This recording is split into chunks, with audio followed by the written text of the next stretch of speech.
If you, all right, thank you. Okay, so now we are going to talk about interviews. How do you prepare for interviews? Okay, and what do you need to do? Right.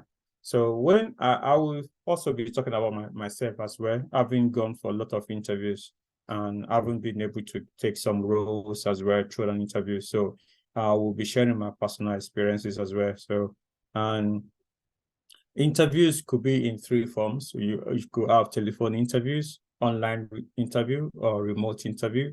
And also you could do physical ones where you have to be in the office or at the site, at the recruiter site anyway. So yeah. So but when you are preparing for any type of interview, I would say they're always the same thing as well. Whether it's a telephone interview or it's an online interview or it's a physical interview, it's going to be the same thing anyway.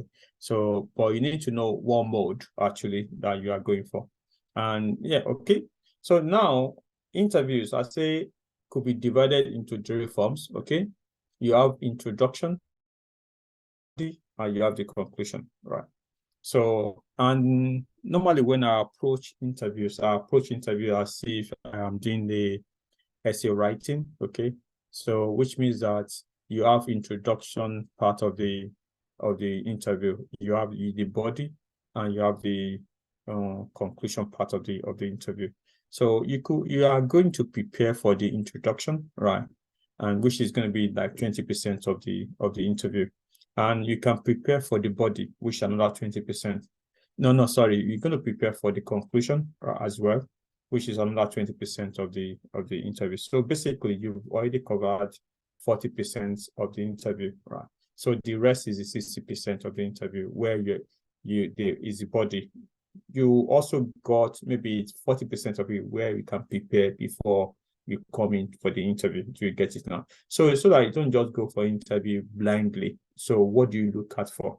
So that's the purpose of this particular session, so that you can get ready, you can prepare. Because some people think, I don't even know what they are going to ask me. None of that. You need to know. There's something that is common for interviews, and that's what I'm going to be sharing with you. So what are the things that you need to look at for? What are the pitfalls also as well? So that's very, very important. Okay. And okay, now, so in terms of the introduction, so I would say you need to research for about the interviewers, okay? So look out for them on LinkedIn, okay? So sometimes they will send, you are going to speak to Raj, you are going to speak to James, you are going to speak to Ade. So look out for them, or look at what they do, right? Maybe this person is a Scrum Master, okay, this person is a BA. You need to know what they do, right? So that you can be able to kind of speak to them based on their roles. Do you get it now? And some of them also, you might also want to ask them specific questions. Some of them in the last conclusion, you might, oh, John, I know you've been working in this company for 10 years. Why, what is the thing that motivates you to still be in this company? But it would look shocked that, okay, this person already has done his own research about me. Do you get it now? And it's not asking me personal questions. It's something that give you a great impression. Do you get it now? And now moving on that impression, you need to give first impression. It's very important. As I said, it lasts forever. So when you go for any interview, first impression actually matters. So let's say it's an interview, it's a telephone interview, right? It's very, very important for you to sound confident, right? Smile as well, because some people also say that even when you are smiling, it shows in your tone as well. So it's very, very important for you to kind of smile, be happy. Do you get it now? So that's very important. If it's a physical interview, it starts from the time that you enter the building as well. A firm handshake, even though you're a woman, actually, a firm handshake is very, very important. And also, where we come from, you don't look people in the face. It's not in the UK anyway. You need to look directly in the face, because it shows confidence. Actually, it shows that you are strong, you are bold, you are also confident, and also when you are also talking to people, you look them right in the eyes. So it should sometimes people be like, okay, you're telling the truth, if you are able to maintain the gaze. Do you get it now? And also in terms of first impression, it also means that you need to know what to wear as well, right? Whether it's online, because online you might have to show your camera, and also if it's also a physical interview, you need to know what to wear. Some people will call, they'll say it's business casual. If it's business casual, you can put on your suit, but of course with no tie. If it's, they say it's a formal dressing, then it has to be with tie, and yeah, and also a full suit anyway. So some people will just say, okay, your shirt and your trouser is fine anyway. So yeah, that's fine. And also know that you, sometimes people advise that you dress full as if you are going to work. Do you get it now? So that you can have that psychological effect. To get it now? Even though you are at home, you feel like, okay, yeah, I'm ready for this particular interview. And one thing that I want to say also, this is very, very important about first impression. If a recruiter calls you and say, DG, I have an interview for you, and what time do you want it? I've got like 3 slots. So do you want the early one, the middle one, or the last one? Please take the first one. This is very important. To be honest, this has worked for me. Take the first one. And I can tell you that in some instances, I have done an interview, and before I left the place, right? Normally, after I give them an interview, before I left the place, I got a message that you got the job.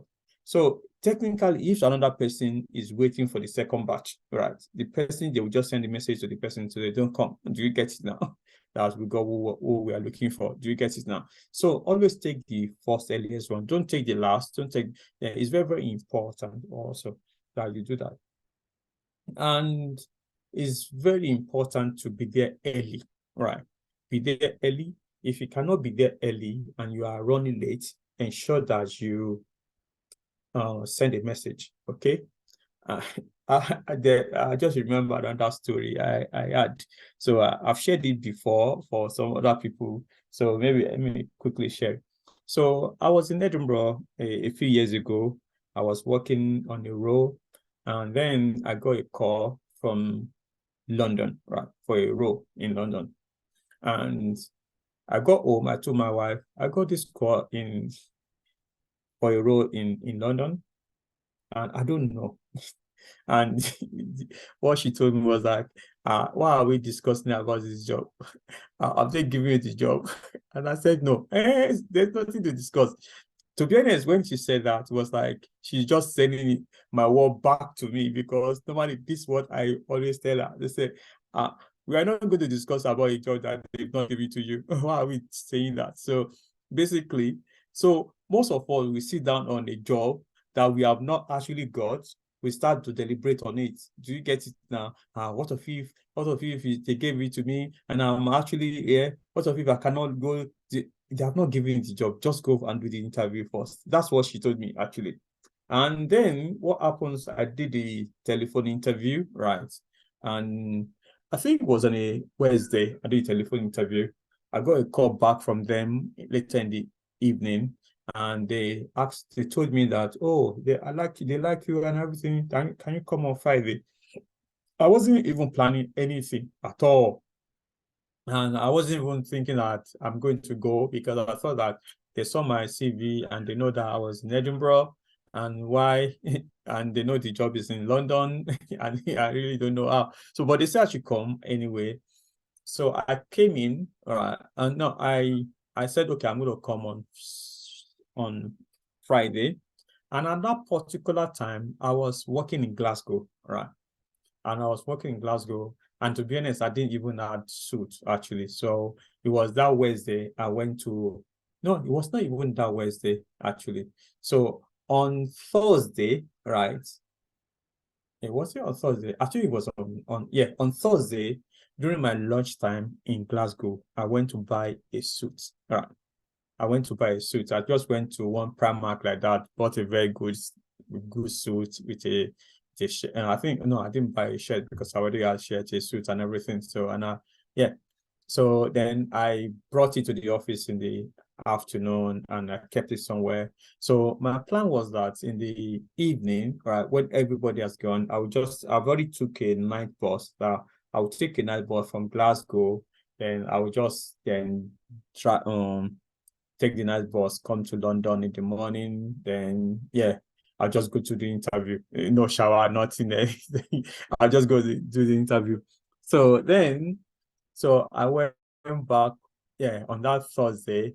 I finished, right, and everybody has left. I put my suit on the table, and then it was around, I think around 9:30, 11. I think my boss was around 11 o'clock. Yeah, 9:30-ish, or yeah, or 10. So, and I was like, okay, let me go to just freshen up in the toilet, so that, because in the next in the morning I wouldn't even have any time anyway, freshen up and everything. So, and make sure that I put my suit on.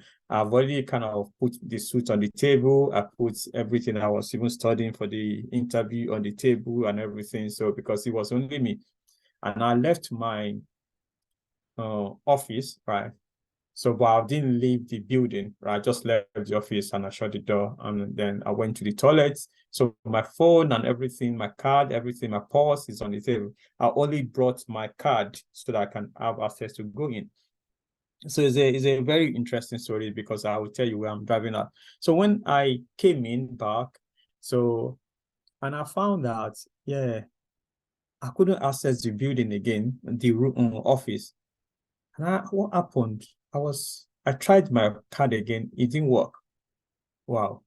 Then eventually I rang a number in there, because they say, okay, if you log the house, well, ring your number, and I rang a number, and the guy answered. The guy said, oh, you're in the office, yeah. And I said, I locked myself out. And I said, oh, what happens, like, after 9 o'clock, they only allow people to go out of the office. You cannot go in again, right? And I said, oh, I've got all my stuff and everything, even my bus, even my train ticket back home and everything. I did tell the guy I've got my suit for the interviews as well on the table. But they said you cannot get in. I was like, I called different. I called my boss. I've been locked out. Say, no, there's nothing you can do. You have to call me in the morning. So blah blah blah. And I was like, I was looking at myself. I said, what's going to happen? I've got interview the following morning.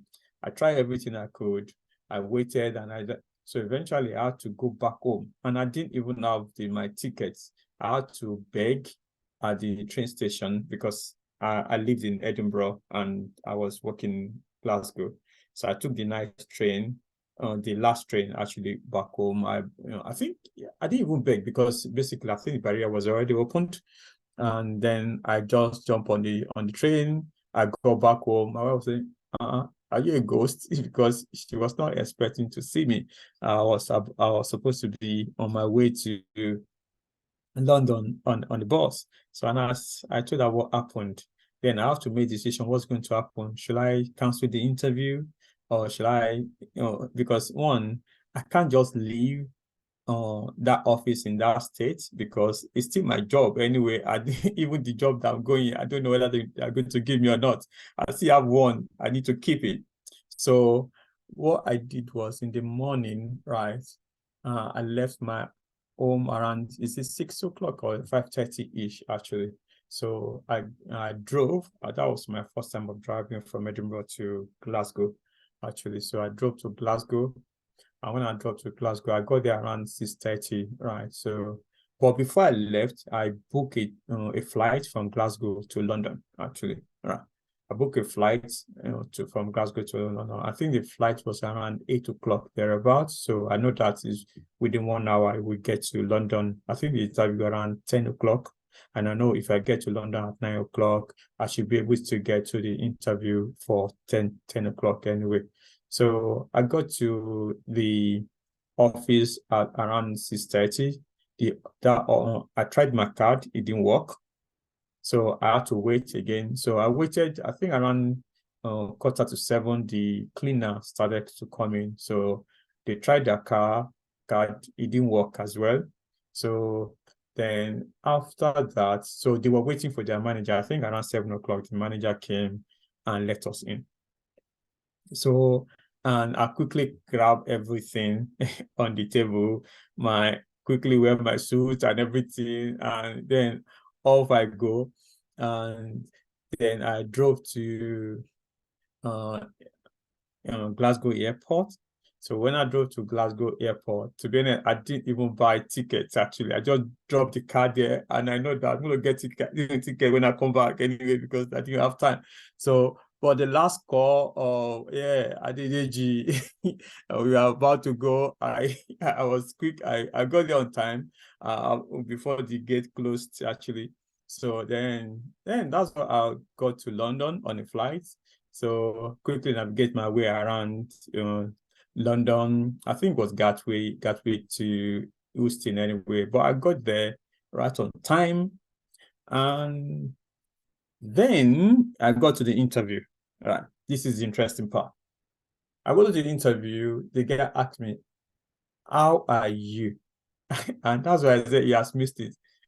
He just asked, "How are you? How are you doing?" I said, "I am well. But do you know what I've passed through to come here?" And I used 5 minutes to narrate my story. And I told him that shows how resilient I am, and also shows that how I believe in this particular job, to be honest.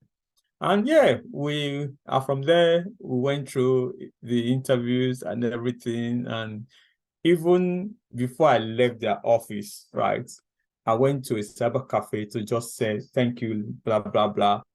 And within a few minutes of sending the thank you letter, I left the cyber cafe. My phone, because cyber, no, it's actually a library. Actually, it was a library. So, and there was no network in the library.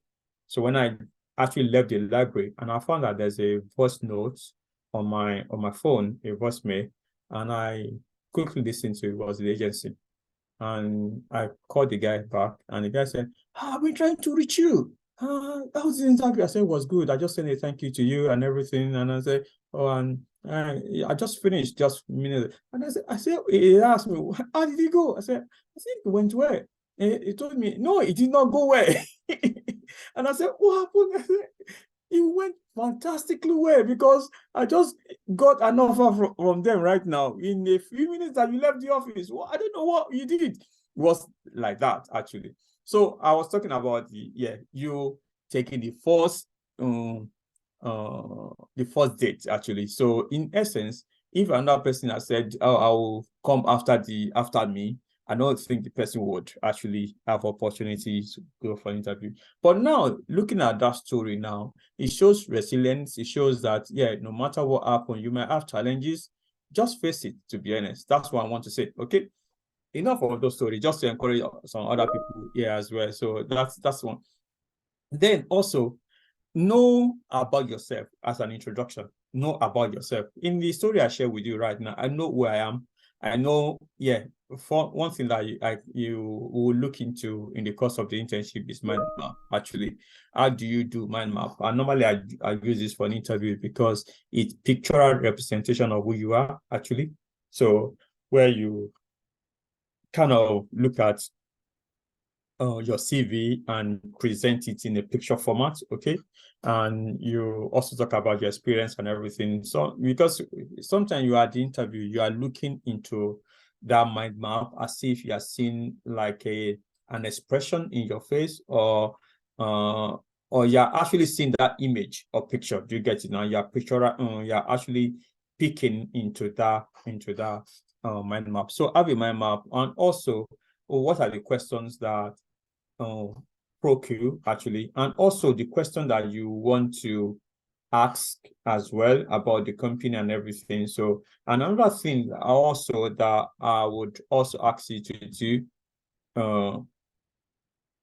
okay, hold on 1 minute. So yeah, so the question tell me about yourself. Do you get it now? You need to know all those questions. Okay, if someone asks you about those questions. So I've actually asked you to do the elevator pitch. That is one of those things. Do you get it now? Because it's part of your introduction. And more often it will come in that form. Actually, they might say, run through your CV for me, tell me about yourself in different forms, but it's the same answer anyway. So you might need to kind of prepare for that as well.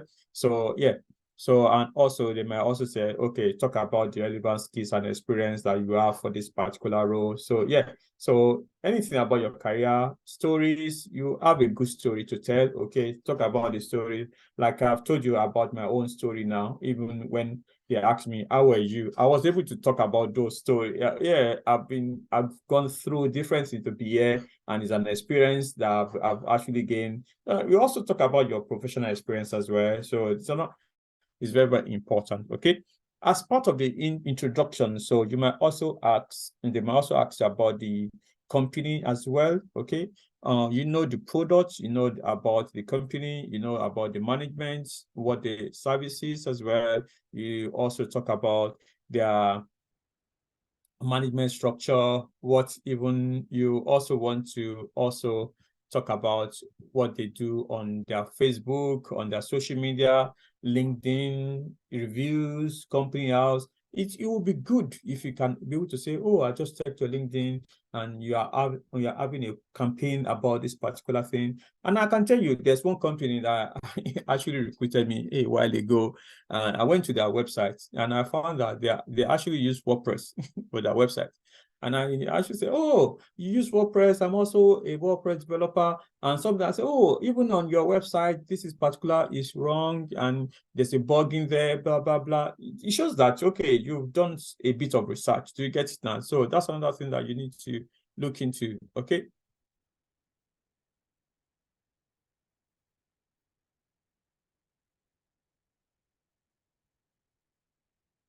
So, and also another thing that you also want to look into is projects. And I've seen that most people right now, you might not know how to define your project. You might not know what your project is about. You need to know the details of your project actually. So you are working on MentorSkid. What is MentorSkid? Yeah. How does it work? You get it's very, very important. Okay. What are the skills that you gain while working on that project? What are the tools that you use, while working on that project? What are the technical stack that you use? It's very, very important for you to know them. One thing about projects is like there's no how you're going to plan or you're going to prepare for an interview that you won't prepare for a project. You won't prepare to talk about your project. Even when they ask you about different questions, you can relate them back to your project. Do you get it now? So say, oh, I remember when I was with MentorSkid. MentorSkid is blah, blah, blah. I remember I did this, I did this, I did that. Do you get it now? And then before you start to talk about the question itself, it gives you some intro, right, to be able to think about the answer. Do you get it now? So that's another thing that you need to prepare for. So, and also teams. So what team do you belong to? So, and for instance, now let's say you are Super Alpha. How many member of the how many BAs do you have? How many keywords do you have? How many testers do you have? So it's very, very important. I was listening to the ADM, right? Video, for the feedback today, and I can hear some people saying, oh, they asked them how many developers they have in their team. They said two, right? But technically, well, it's okay because that's the internship. But of course, then I think Femi was talking about the fact that, okay, if you have to be developers, then you have one keyword or something like that. I was expecting one of them to have said, okay, oh, this is what they just said in terms of our composition, right? In terms of the team composition, even though we are this number, that's not the real number that you should be working on. So you need to know what is the real life composition of your team. Is very, very important. I'm going to talk about that later anyway. Okay, I think. Oh, okay. So yeah, so that is that. So, and also your team, do they work in agile or waterfall? You need to know that as well. That is also important. So now coming to body, like I said body is 60% of the mark. Anyway, I said 20 is introduction, body is 60. So then some part of the body will be part of the introduction as well. So in the body, you have some scenario question. Have good stories. It's very, very important. Have good stories, lot of stories, right? So, and I can tell you, right, stories sell. If you have stories, Nollywood, Bollywood, what they sell is stories anyway. So, and everyone loves stories. And yeah, I love good stories. Yeah. it's very, very important for you to have stories. Tell your story to people. Let them know if it's a good story or not, okay? And also within the body, you ask specific knowledge-based questions, right? So this will be maybe theoretical questions. It could also be technical questions like your BA questions about how you use Balsamiq, or it could also be how you do your interviews, or how you actually have how you kind of elicit requirements. It could also be tell me, run through your agile life cycle with me, or how do you use joins in SQL. It could also mean that, oh, what is regression testing for a tester? It doesn't, this is where your knowledge is very, very important. So you need to increase that, to be honest, as you go along in this journey. So because the list is endless, what they could ask, do you get it now? But as a point, to be honest, I went for an interview before, and the guy was asking me different things. He was saying about performance testing, and I asked the guy, I said, sorry, excuse me, is this role about performance testing or automation testing? And he says automation testing, but we are looking. I said, I'm not going to answer that question.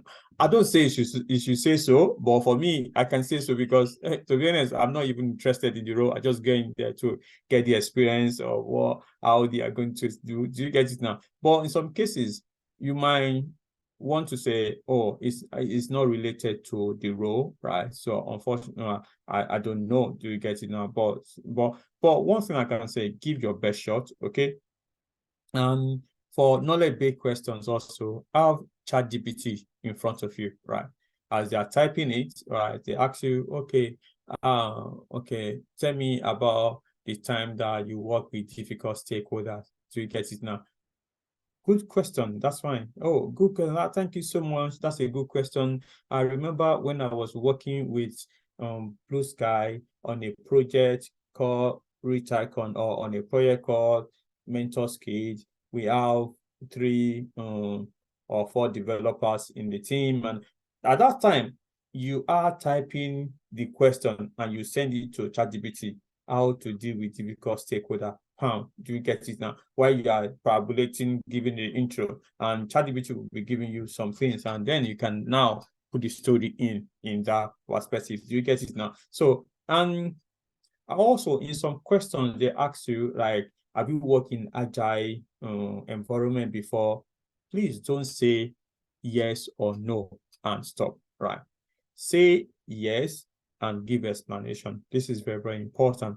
Yes, I remember I work in agile environment, and in Blue Sky, it's actually an agile environment, and it was the name of the project is MentorSkate, and I have 6 developers, and also we have 2 QAs and myself as a BA, and we have also 1 Scrum Master, and we always do all the ceremonies in the agile, starting from the sprint planning, and also we do the daily stand-up. Before our sprint planning, a week before, we'll have done this refinement as well. Then after that, we also do the reviews and also retro on the sprint planning. So as a BA, I always ensure that I write my requirements ahead of the sprint, or I always have the backlog for 2 sprints ahead of the time. So basically, what they asked me is agile, and I've gone through agile. I did not say yes and I stopped. So please don't do that.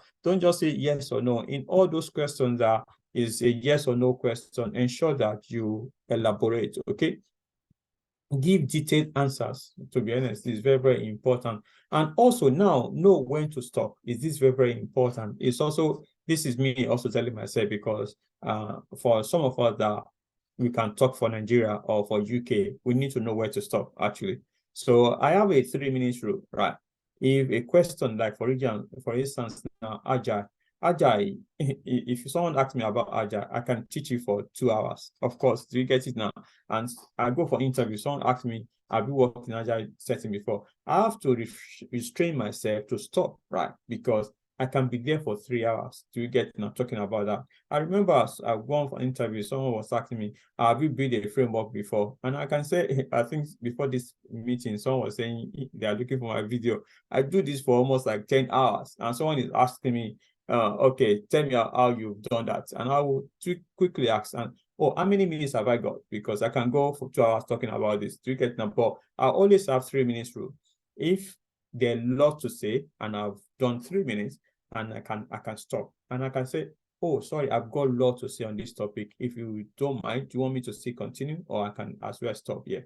Do you get it now? If they are still enjoying it, they can say stop. And I've been in one meeting, in one interview, and I spent almost 30 minutes on a question lecturing them. And to be honest, I still get the role. I got the role. So you need to know when to stop, and you need to know if they want you to continue, right? This is very, very important. And in some other interviews, they might give you case study to do, right? So in these instances, they might give you 20 minutes or 30 minutes to talk about the case study. You have to prepare before the case study. I love case studies interview, to be honest, because you already know what they're asking for. So your body is no longer 60% again, to be honest. So because if you go, so this 60% will be reduced because you already know most of the questions. You already have an idea where you are going to drive at. So you have your body already prepared for you, right? So, so basically you got something to work with, okay? So you have a good slide, and also write something down on the notes or at the back. So try to present with that. So this is very, very important. Okay, now conclusion, right? So I said 20%, and you can see the arrow pointing 100%. Even though it is 20%, it could also mean this is the 100% of the mark, because finishing matters. Finishing matters. Have you watched a video that a movie that the movie was fantastic, and you are looking for a very good climax to end it, right? Eventually, you go to the end, and you found out it was not really, really good, actually. Eventually, you now rated the video part because of the final part.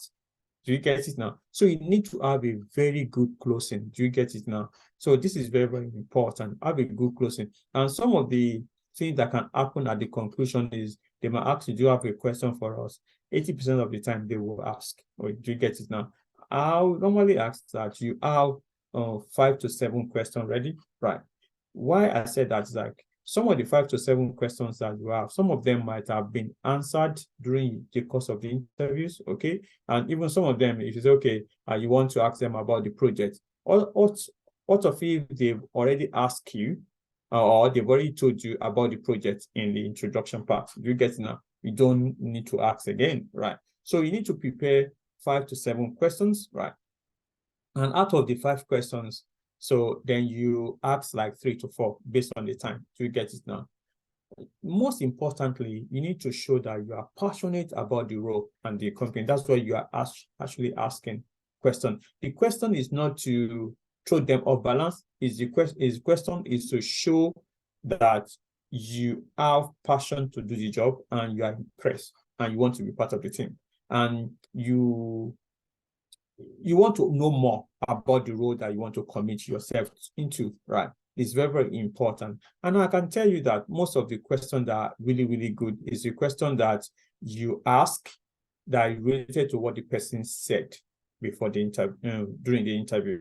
The person was talking about, oh, in our place we are working agile and everything, and then we have project manager and everything. And at the end, you answer, oh, sorry, James, you said you work in agile environment, but you also have a project manager. How does that work? Or if you don't mind, can you please let me know the composition of your team? How do you work together? Because I just want to know how I'm going to be working. And because now you are actually relating into what James has said, and you are coming back. It shows that you are listening to James. You are not just kind of, because sometimes when you go for interview, you are agitated, right? You are not listening. The only thing you listen to is the question, and then you respond.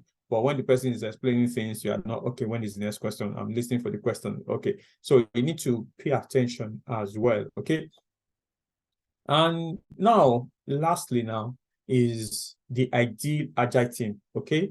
So in an agile team, I would say the ideal. So this is what you need to look into. Okay. So I'll put it in your team as well. So in an agile team, I would say you can have one ADM, okay, or APM. Most especially, I would say ADM, okay.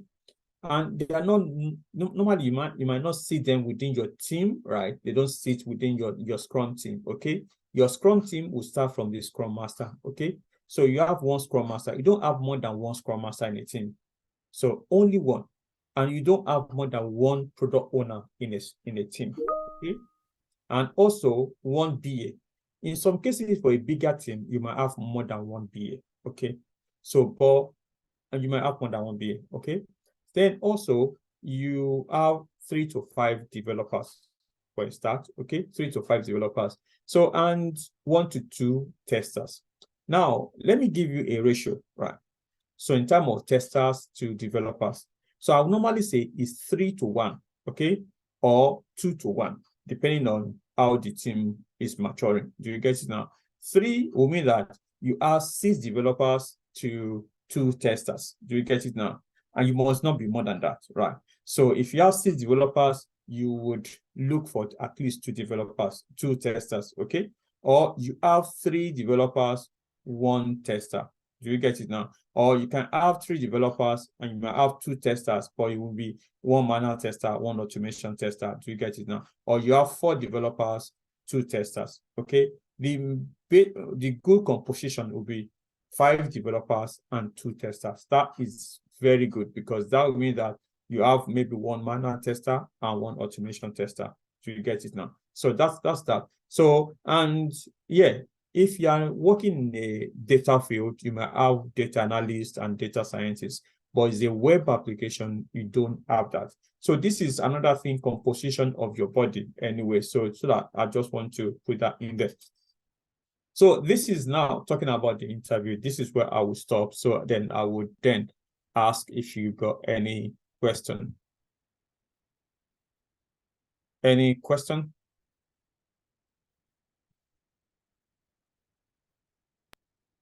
Thank you, DG, for the explanation. Just to ask about when you said ask for the job, what would you just explain that, please? Okay, I didn't even touch on that I actually. know you, Okay. yeah, you put down Yeah. a bullet point, so I Yeah. just wanted to know, yeah. Okay. Yeah. Thanks for bringing that. So I just forgot that because maybe it's at the top. Yeah.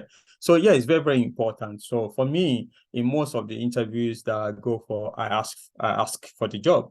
But asking for the job means that you would, I think I've already told you guys as well. So that there's a book, The Rain, right? Rain, what the paper boy knows about business, actually. So, and I read that book at Feminist, and it's been almost maybe 15 years or 20 years I read the book actually, but I never forgot about it. It's been there in my unconscious mind actually. So I can recommend that book to you. It's called The Rain, What the Paper Boy Knows About Business. It's on Amazon. You can go there. It's not a big book anyway. It's a novel, and it's about interviews, right?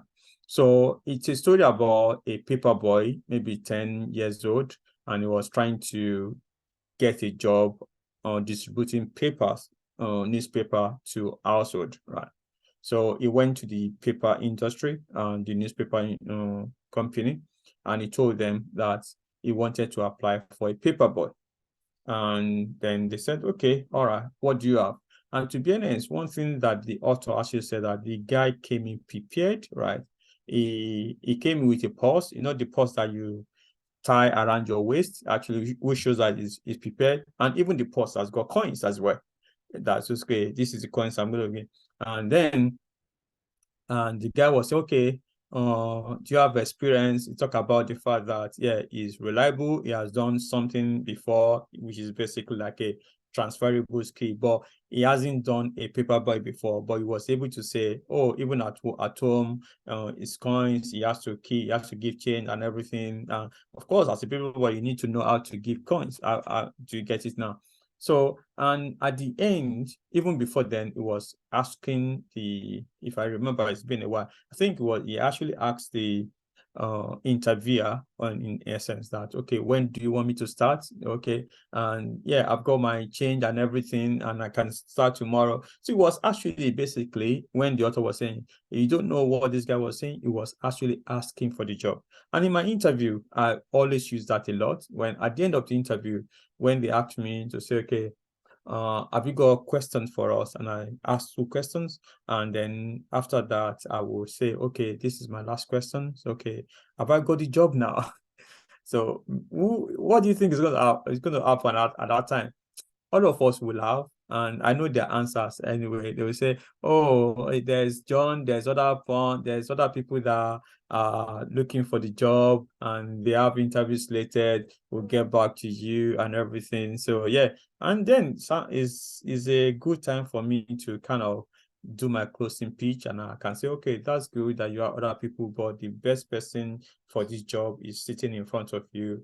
And if you want me to start tomorrow, I can start tomorrow. You get it now? Or if you want me to start today, just point my seat to me and I can just resume. At that point, I'm also still saying I need the job. I'm asking for the job as well. Do you get it now? So you just need to ask for the job. It takes confidence as well. And I know that some people, even for them, they just want to run away, actually. So that is how to ask for the job. Yeah.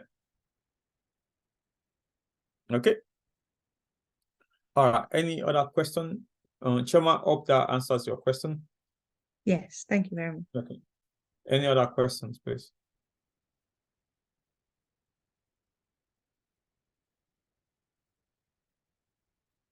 Oh, one last question for me, Dave. Thank Okay, you. please. I was just thinking about, like with you, you have quite an extensive IT background. Where ours is not so extensive, how would we, if they say sort of, have you got 2 years work experience in IT, how do we phrase that and how do we present ourselves with not having it? Although I do have transferable skills, but not necessarily in IT or in Agile. How do you present that? Okay. All right. I Sorry, think Deji, let me add to that question because the same kind of question so that you can answer it one time, please. Okay. So for me, I wanted to say, like all these things you said now, they're so smooth. And I think it comes with experience as well for you to get to that level. So can you tell us a bit about when you first started this journey and the kind of what you did, the kind of interviews that you went through, what some of the things that you did, at least as a beginner? Because right now we're going to be beginners, maybe to give us a better picture as well. Thank you. Okay. All right. I'll tell you one. Yeah. So, Choma, if I don't attend to your question, remind me again. So, I would start with that beginner one, actually. So, and I'll tell you a brief of my story, actually. I had I started as a computer science student in Nigeria, University of Ilorin, one of the best unis in Nigeria, actually, if not the best at that time, anyway. So finished computer science 221. So I worked in Chartered Bank, actually, and in the marketing department, I would say. But basically, at that point, I hated it. I used to tell people I hated it because I was one of my apologies for a minute. Okay. I was one of the leading students in programming at that particular time in my school, right? But now I work for in the marketing department, having to chase targets and everything. But eventually, I think they got to know my IT skills and they brought me into the head office, but still in the marketing department. But at this time, what I was doing was to kind of collect data for the marketers, what they bring in, what they bring out, and their targets and everything. So, and looking back now, even though there was no title, they would just call it assistant supervisor or supervisor, what that is at that particular time. So looking back now, I thought, okay, what I was doing was actually a data analyst role, actually. So that was that. Anyway, then coming to the UK, I shared a brief of my journey with you where I came to UK. So I came to do MSc. When I finished my MSc, right, I took my CV to the career center in the uni. and I said, this is my CV. Can you please help me review that? And one question the guy asked me, he said, have you applied for a job? And I said, yes. The guy said, did you get interview? And I said, yes. The guy said, okay, then you can go. And I said, what? He said, yeah, your CV is okay. If you can get interview with your CV, he said, it's fine. I don't even need to review it. And the same thing I used to tell people when I do review their CV, the best person to review your CV is the interviewer. Do you get it now? Once you are getting interviews, that means your CV is okay. Now, at that point, I got a lot of rejections, to be honest, even though I get a lot of even interviews before, and even before the interview, I got a lot of rejection, to be honest, even the fact that I have IT experience or, yeah. So it's not, some people think because you have IT experience, it's going to be easier for you. No, I don't think so. So it just gives you the confidence. Do you get it now? Except that there's nothing again. Do you get it now? But one thing I can tell you, right, is for you to apply, right? But if you don't have enough experience in IT, it just shows that you will not get some of the big roles. Do you get it now? And you can start afresh, right? So my first role was kind of a testing role, junior tester or something like that. And within 3 months, I got promoted. Do you get it now? Because it's already in me. I just need to get my foot into the door, right? So that's what I just need, right? So the same way, that's what you guys need, right? You need a little role, a small role that can get you into the. And I used to tell my interns, actually, I said, even the fact that you got only 3 months experience or 6 months experience, you are able to get a job, right? Give yourself pat at the back, because what happens in the next 1 year, 2 years, even you'll be able to look at it and say, they did not know anything. Do you get it now? Because now you got experience, you know more. And if you didn't know anything, you got a job, what happened in the next 1 year? You will be looking for bigger roles. Do you get it now? So one thing I can say, look for roles that, you just get in. Do you get it now? And one thing that you want to say, there are some jobs that don't require any experience. Because for instance now, are you telling me that, for instance now, I had people on this platform, they are fresh graduates, and like even some of them are even mentors again now on this platform. They are fresh graduates, and even when they're undergraduates, I was the one that was mentoring them. Do you get it now? And when they finish, they got a job, right? So, and that, what's the essence? Though they're still looking for fresh graduates, or they're looking for people with that experience. But what happens, like, the pay might not be that much, right? So let me not deceive you. The pay might not be that much, because you say, oh, I don't have experience. Like, okay. And some people will still train you as well. Some companies, they say, okay, yeah, we're going to pay you 25,000, we're going to pay you 22,000, I'm going to pay you 30,000, but we'll train you. Do you get it now? But with your experience, if you already got some experience before, it means that, okay, you'll be talking about like 40,000 or 50,000 based on the experience. But if you don't have any experience, that doesn't mean that you're not going to get a job, right? I've seen even some of my mentees, I've got only 6 months experience, and big company actually got that particular person actually and say, okay, yeah, I want you, and that's it. So don't limit yourself because you don't have experience. There are some jobs. Of course, it might be a little difficult as well. Do you get it now?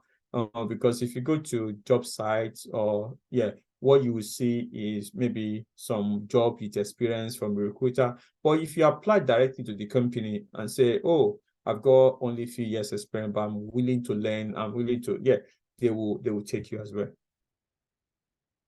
Does that answer the question, both questions? Yes, thank you. Okay. All right. I think that is me done. So, and I will pass it over to Olawumi. Alrighty, thank you so much, boss. A lot learned tonight. I hope you guys grabbed as much as you can too and apply that to yourself.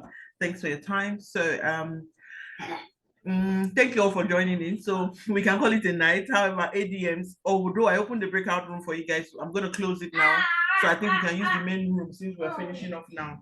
So I'll stop this recording.